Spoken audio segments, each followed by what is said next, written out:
আমরা এখানে দেখতে পাচ্ছি যে বিশেষ করে যারা 6-এ ওয়েটিংয়ে আছে এবং গার্ডিয়ানরা খুবই উদ্বিগ্ন বাবুরহাট উচ্চ বিদ্যালয়ে ভর্তির জন্য।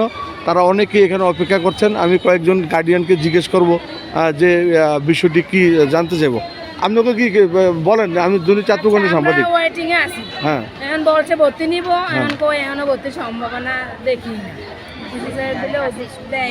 আচ্ছা আচ্ছা। এখন আমরা যদি এদিকে ওয়েটিংয়ে আমগরে রাখছে, আমরা যদি এদিকে ভর্তি না হয় অন্য কোনো তো সুযোগ নাই। আমগরে তো লিগ্যাল বলতেছে না যে ভর্তি নিব না। আমরা বাবুরহাট এই অঞ্চলেরই মানুষ। জি হ্যাঁ, আমরা এই কাছাকাছি অঞ্চলের মানুষ। আচ্ছা, সমতল নাই তো মনে করেন আমাকে কাছাকাছি আর কোনো স্কুলই নাই, আর আমাকে কোনো মতো সামর্থ্য নাই যে আমরা সরকারি স্কুল বাদ দিয়ে অন্য কোনো ভর্তি করাবো। বলেন, আর্থিক অবস্থা অতটা ভালো না যে ভালো স্কুল নেই।